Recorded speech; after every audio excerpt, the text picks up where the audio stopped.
As tensions between the United States and Iran persist, discussions over diplomacy and force continue. In the latest, Iran says a framework for negotiations with the US will be finalized soon.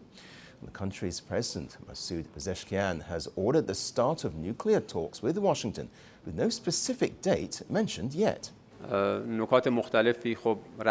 Various points have been exchanged. At this stage, we are reviewing and deciding on the details of any diplomatic process, which we hope will reach a conclusion in the coming days. Well, the statement comes after US President Donald Trump said he hopes for a deal with Tehran. But hours before Trump's comments, Iran's supreme leader, Ayatollah Ali Khamenei, had issued a warning. He said that any provocation by the US could spark a regional war. When you hear them talking about war, saying things like, we'll come with this plane or that plane and do this or that, it's nothing new. The Americans have threatened us repeatedly in the past, saying all options are on the table, which includes the option of war. They've always said these things. Similarly, this person constantly claims they brought warships. But the Iranian nation shall not be intimidated by these things. The Iranian people will not be stirred by these threats. Well, Donald Trump's response to the statement was almost dismissive. Sir, on Iran, the Supreme Leader today said that U.S. attack could spark a regional war. Do you have any response to that, sir? Why wouldn't he say that? Of course you're going to say that, but we have the biggest, most powerful ships in the world over there, very close, a couple of days, and hopefully we'll make a deal. If we don't make a deal, then we'll find out whether or not he was right. Words, however, are only one part of this confrontation. The United States has sent the aircraft carrier USS Abraham Lincoln to the Persian Gulf, along with a fleet of warships. The carrier is now within striking distance of Iran. In total, the US has deployed 6 destroyers, 1 aircraft carrier, and 3 littoral combat ships. Khamenei, meanwhile, has been speaking to thousands of his supporters. The occasion was symbolic, with the crowd chanting "Death to America, death to England, and death to Israel."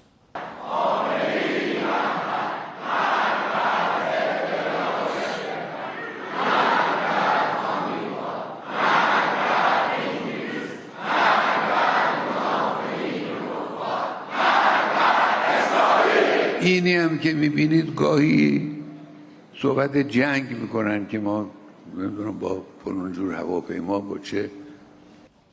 It was the anniversary of former Supreme Leader of Iran, Ayatollah Khamenei's return from exile in 1979, the moment that triggered the Iranian Revolution and ended the rule of the US-backed Shah. Well, from the stage, Khamenei likened the recent protests to an attempted coup. He called the uprising another sedition, and then came the accusation. He said America wants to devour Iran and its vast oil and gas resources. The backdrop to this rhetoric are the deadly protests that began in December last year. In January, the crackdown turned violent and resulted in the deaths of thousands of demonstrators. Iran has blamed the US for stoking the unrest. Whether Trump, whether Netanyahu, whether the Europeans, all of them sought to provoke, create division and arm, and they brought a number of innocent people along with this current and poured them into the streets and incited them that this country must be torn to pieces, to create conflict and hatred among the people, to create division. In no normal social protest do people take up guns.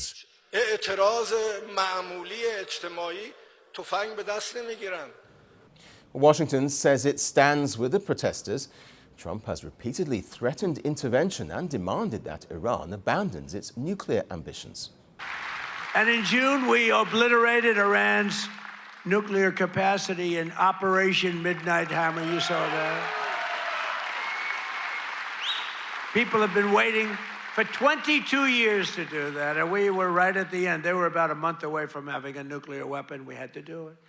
And by the way, there's another beautiful armada floating beautifully toward Iran right now. So we'll see. I hope they make a deal. I hope they make a deal. They should have made a deal the first time. Behind closed doors, preparations continue. American and Israeli generals met at the Pentagon over the weekend. Israel's defense minister confirmed talks on operational readiness. Europe has been involved in this too. Last week, it designated Iran's Revolutionary Guard Corps as a terrorist group, prompting Tehran to today summon European ambassadors to explain the move. And at home, Tehran is attempting to calm the situation. On Sunday, the Iranian government sent a text message to citizens, promising that women will soon be allowed to ride motorcycles. A small signal in the country battling a very big crisis. Well, there are hopes for compromise between the US and Iran amid threats of war. So who will blink first to avoid a conflict which could have devastating consequences for the region and the world? Well, for more on this, we're now being joined by Nader Hashimi, who's an Associate Professor of Middle East Politics at Georgetown University, joining us live from Washington, D.C. Welcome to the program. Where do you believe we are right now, then, when it comes to the possibility of an American strike against Iran? Because the military hardware is building up. I think the possibility of an American military strike on Iran is still very real. And the likelihood is very high. I think that's very much the direction that Donald Trump is leading in, based on the advice he's getting from his close foreign policy advisors, all of whom are sort of war hawks, very sympathetic to Benjamin Netanyahu's worldview. There is a perception that Iran is very weak, not just economically, but also politically. And this is the time for the United States to strike a fatal blow and take out the Islamic Republic once and for all, with the belief that if this regime can be toppled, then peace and prosperity will come not just to the Middle East, but to the entire world. I'm summarizing here the worldview of these war hawks in Washington, D.C. So I think that's very much the position, and I'm not optimistic that diplomacy will prevail, even though that is my personal preference, not because I want to see the survival of this very brutal regime that has just committed horrific massacres of unprecedented scale. But I don't believe you can get to a democratic transition in Iran by bombing it from 60,000 feet in the air with B-52 bombers. So I think we are headed to war. The one complicating factor here that I think is noteworthy, and it has to do with the question of diplomacy, is the regional states, particularly those states that are very close with the Trump administration. Qatar, Saudi Arabia, and Turkey have intervened, and they're trying to broker a deal. But what I'm hearing from Washington, D.C. is they want full surrender from the Islamic Republic of Iran on all key issues related to its national defense doctrine, and I don't see the Iranian authorities capitulating to Trump's demands, which is why I'm skeptical that diplomacy can prevail, and why I believe that we are unfortunately headed toward war. If that's the case, then, I mean, despite the US president's threats, to what extent would he actually want to avoid any kind of prolonged boots on the ground, as it were, kind of conflict? That's a good question, because if you look at Donald Trump's track record with the use of military force abroad, he's interested in these very quick, dramatic strikes that can take out, for example, the Venezuelan president, capture him in a couple of hours, assassinate a prominent figure like he did in 2020 when he took out Iran's top general, Qasem Soleimani. He's not known to favor a long, protracted, drawn-out war. I think Iran realizes that. And the reason for that is because in the United States, he campaigned on this doctrine of America first, of ending wars overseas, especially in the Middle East. His base supporters are very critical of U.S. foreign policy projection in the Middle East that many of them believe is at the behest of Netanyahu. So Donald Trump cannot stand a protracted long-term war, and I think the Iranian regime knows that, which is why my reading of what's happening in Tehran is they believe they can absorb an American military strike, hit back at American bases, draw Donald Trump into a longer war, which would then force him to come to the negotiating table with much more modest demands than he has already put on the table, demanding the Iranian authorities accept, or else they will be hit with military strikes. That's my reading of, what's going on at this moment. You mentioned the Iranian authorities there. I mean, what about the internal situation in Iran? I mean, have the recent protests been fully subdued, do you think? I mean, how much pressure is the leadership under? Tremendous amount of pressure. These protests that happened in late December and January rocked the Islamic Republic to its core like we've never seen before, which is why they unleashed this bloodbath. The Islamic Republic is not suicidal.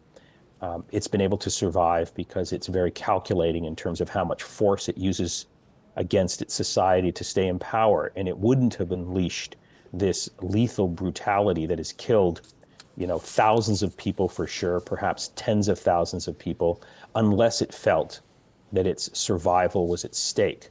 So there is a lot of domestic pressure that the regime is facing from its own society. And I think that's why it's very worried. Ironically, I believe in terms of the very cold, naked Machiavellian calculations that dominate the senior leadership, they believe that an American military attack will actually help bolster the sagging legitimacy of the Islamic Republic of Iran, because then the narrative changes from internal repression and human rights violations and the what's happening in Iranian prisons right now to a case of external aggression. And there's a hope that people will rally around the flag exactly as they did roughly 6 months ago when Israel and the United States attacked Iran in the context of what's called the 12-Day War. Nadir Hashimi, we very much appreciate your insights. Thank you very much for joining us. Thank you. The world doesn't fit in boxes, so why should your news? From battlefields to negotiation tables, from internet outrage to real-world injustice. The conversations everyone is having and the ones they're avoiding. It's the same show, but this new year, Firstpost America gets a new look. I'm Cary Johnston, and this is Firstpost America.